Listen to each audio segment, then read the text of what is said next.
Smile, be, chat, join for networking. Hi, I'm Karen of KC Coaching, and today I wanted to tell you how Walt Disney changed my life in my lunchtime.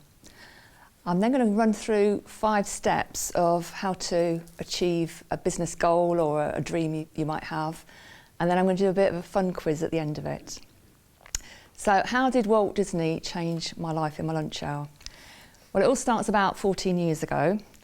I was working in IT at the time as a business analyst, and my job was going well, so my business side was, I got a good career. But my personal life wasn't going so well. I was going through a divorce, and it had quite a bit of an impact on me. Suddenly life wasn't going how I thought it would go. I'd lost direction in my life, I had no focus, and I'd completely lost my mojo.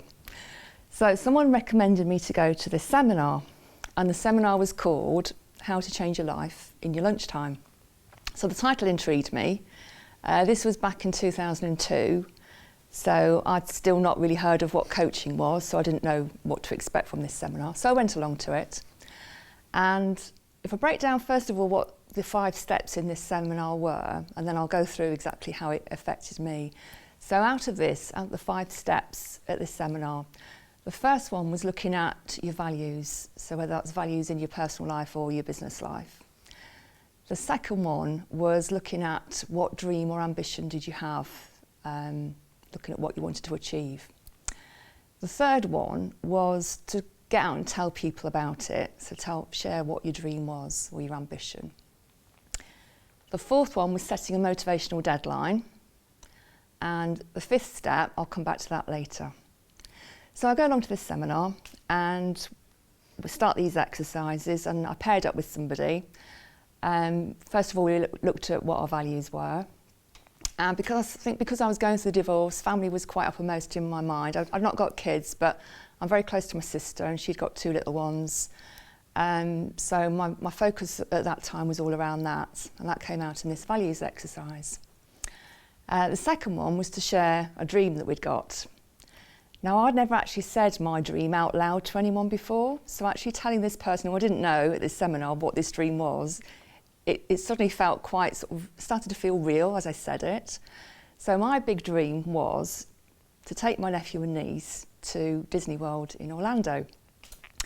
There were a couple of reasons for this. My sister and her husband weren't financially very well off. They couldn't afford to take the kiddies on holiday.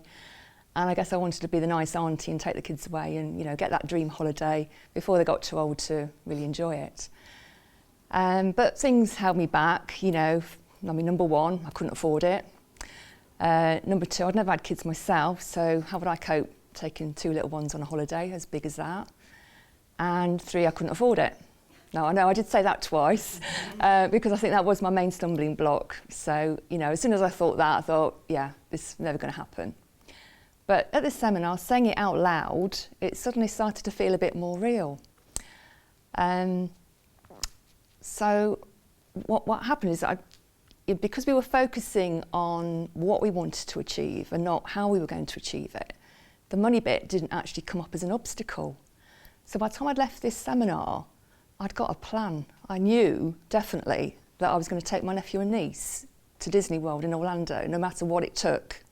And 18 months later, I did. Now, I was blown away with the kind of impact it had on me at the seminar, and I'll come back to that in a little while. So I left the seminar and immediately started putting these 5 steps in place. So, I looked at my values, I'd got my dream in place. I thought, right, I've got to start telling people. So, of course, the first person I told was my sister. And her little ones were they were about 7 and 8 at the time. So I decided not to tell them, because I thought 2 kids saying how many sleeps till Disney World, it's like, well, yeah, about 500. Didn't want to go there. So we kept it a secret for a little while. But I started planning it. One of the nice things as we started planning it was that my sister's financial situation improved. So they could come with us. So that made it a bit easier for me. I had my sister and her husband come with us. I'd also, so that was the second step, just telling people. I also told my ex-husband, and it was really surprising, but not really, because he's actually godfather to my nephew. He said, well, I'll pay for half of it. And I thought, wow, you know, I didn't expect that. So all of a sudden I'd got half the money for it. Now, if I hadn't told him that, I'd have never got it off the ground, you know. And then opportunities started cropping up that I hadn't realised. So things like an insurance claim payout came through, so that was more money to go towards this holiday. So that was telling people about it, how that was a big impact. The third step in this seminar was to look at what your resources were and what skills you'd got available to actually achieve your goal. So I thought, well, I'm really good at planning and organising things, so I got myself a spreadsheet, an ex-IT person, you know, so that got me motivated. I'm good at researching, so I got on the internet and found some cheap flights, found a villa, got some bargain deals on the theme parks, so that all started to come together. And the fact that I'd actually got a plan, I was focusing something, something I was looking forward to as well, so that kind of, motivated me. And then the fourth step was to set the deadline that motivated you. So as I started planning this, I was thinking, look at where the school holidays are and that kids can go away. And then I realised that in 18 months' time, my nephew was going to turn 12. And I thought, all right, so that's where the airfare goes up to adult fares. So that really motivated me, the fact that that was going to double his fare if he was past 12. It was very tight. We actually landed back from the holiday the day before his 12th birthday. So that was a really good motivational deadline. We did have an absolutely fantastic holiday. I came back all bronzed and refreshed, got my mojo back. And within a month, and I don't know whether this was a coincidence, started dating my husband-to-be. So that was another added benefit. So the fifth step that I didn't mention earlier was just start. So once you've got all those 4 other steps in, just make the first step and just go for it. So that was how Walt Disney changed my life in my lunch hour. Going back to the seminar, because I'd realised this had had such an impact, I knew at that seminar I was going to do it. And because I'm quite an analytical person, I kind of wanted to know, well, what was the psychology behind this? How did it get me doing this? So I approached the speaker, who is Kim Morgan. She actually won Coach of the Year award with Coaching at Work magazine a couple of years ago. Short story, I ended up training with her, left my IT job and became a business coach. So that's how I got into coaching as well. I realised I loved being coached, but I got a big buzz out of actually coaching others as well. So I'm not going to take you through the 5 steps in the exercise. I'm just going to do a quick quiz with you.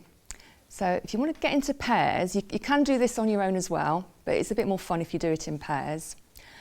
I'm going to give you about 30 seconds to figure out what your favourite animal is. And write that down. And think about the 3 qualities of why that is your favourite animal. But I don't want you to think of qualities that are physical. So, for example, if you thought of a cat, don't think of a cat because you can stroke it or it's cuddly. Think of non-physical qualities. So have a chat with your partner, write down what your favourite animal is and the 3 things about it you like. You've never owned one, so you want one. Okay. Wow. Question, does why? Yeah. I don't know if it It's got to be an animal. Gotcha. Yeah. But good one. If I go out to avoid having a pet, go for one that I can never have. So it's the qualities of it. I'll never own one. They don't forget anything. That's a good one, yeah. They won't forget I don't own them. Yeah. So it's a good one to tell. So we can swap over. And it Swap over with a, No, if one of you's done it, the other one do it, or if you've both done it, yeah. Give you 30 seconds each. So have you all got your animal and your 3 qualities? Yeah, okay. So now I want you to think of what your second favourite animal is. And again, 3 non-physical qualities. People. I like you. human beings. So now you've got a second animal. So it's faithful. They're very hard to train out of their characteristics. Often some dogs and labradors will faint. I quite like that. So they're They're very stuck in their ways. They're unique to their own selves. So have you both written your qualities down?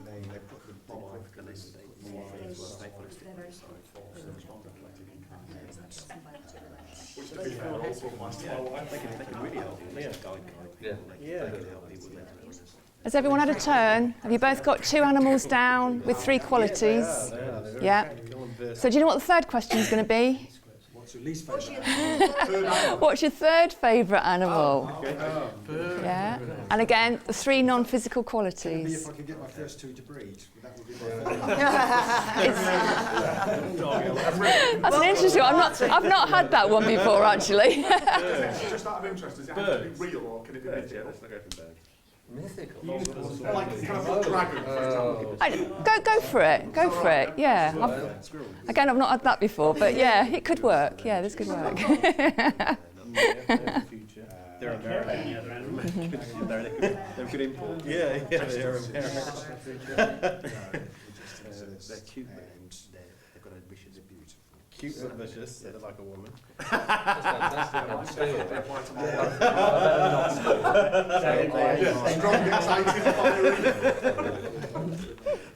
So has everyone got 3 animals and 3 qualities each?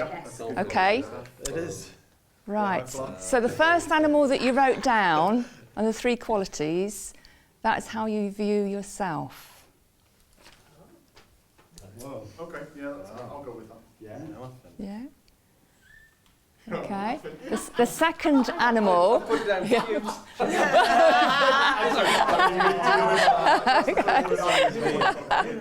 Quite good. Al said you'll never own us and we're a good return on investment.